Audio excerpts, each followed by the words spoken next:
Now that I've completed my smoothie series, today I want to do a smoothie demonstration live so that you can see actually putting things together, how it works, proportions, and all that. So first I start with my base. I usually choose some sort of an alternative milk. This is a combo oat coconut milk. And I don't use a ton. I'm going to end up using quite a bit of water. You know, I don't need a ton of this milk. I don't want to go through it a ton or have tons of your calories just in your milk. So I poured maybe 8 to 12 ounces of your milk in the blender.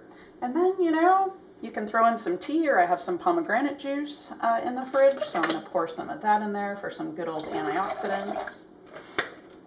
And then after my liquid, I choose my protein. Last week I had used a lot of beans, and of course I want to mix up my smoothie almost every day for your nutrition and to avoid development of food sensitivities. So I'm going to use a big old scoop of my homemade yogurt. If you want to know how to make that, watch my video. Ooh, as I spill. So I'm going to use a big scoop of that, a couple scoops. Okie doke. And I think I'm going to use some sunflower butter. So I wash off my spoon here.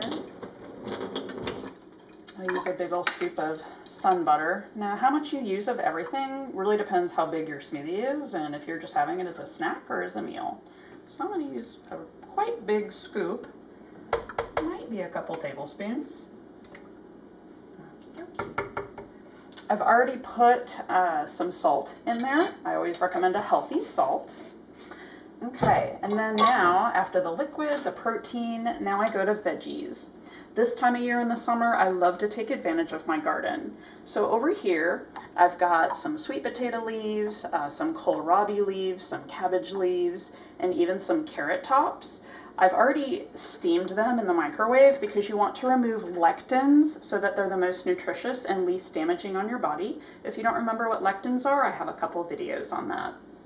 Then I also took, so for example, if you just blended everything up so far in the blender, yuck, that's probably not going to taste good.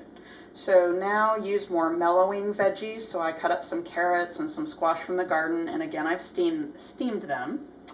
And then I like to use some sort of starch. So this was in the freezer, but I have some spaghetti squash that I'm going to toss in.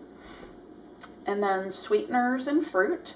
From the blender, I had some plum and a little pineapple.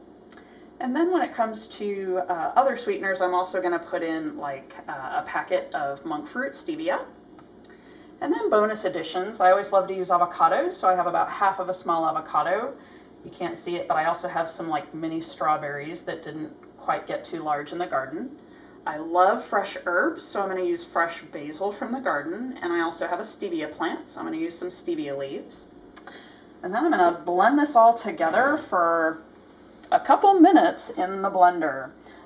Also, I'm probably going to put a scoop. I happen to have like a prebiotic fiber, just from a good nutraceutical company, that I'll throw in as it's blending. So I'll be back in a minute to show you the finished product. I'm just going to throw it in here. I blend my smoothies quite a bit. I'm not a ice cold smoothie person. I don't think cold is really great for the body actually. I blend it until it's like room temperature. I don't like to be all cold, and I think Chinese medicine is such that that's bad for your qi. So I'll be back in a minute and show you the finished product.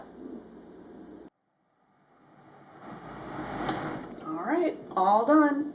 I did forget to mention that I put a chunk of ginger in there, which I love. It just depends if you like that taste. So I'm all done. I added probably a good cup of water, and it just depends how big and how thick you want your smoothie to be. So that's it. I love to mix up the ingredients, like every single ingredient in my smoothie every day, because you want to mix up your nutrition. And then remember that smoothies basically pre-digest your nutrients so that it's so much more absorbable and digestible. So we'll see. I think it's pretty darn good. So give it a shot.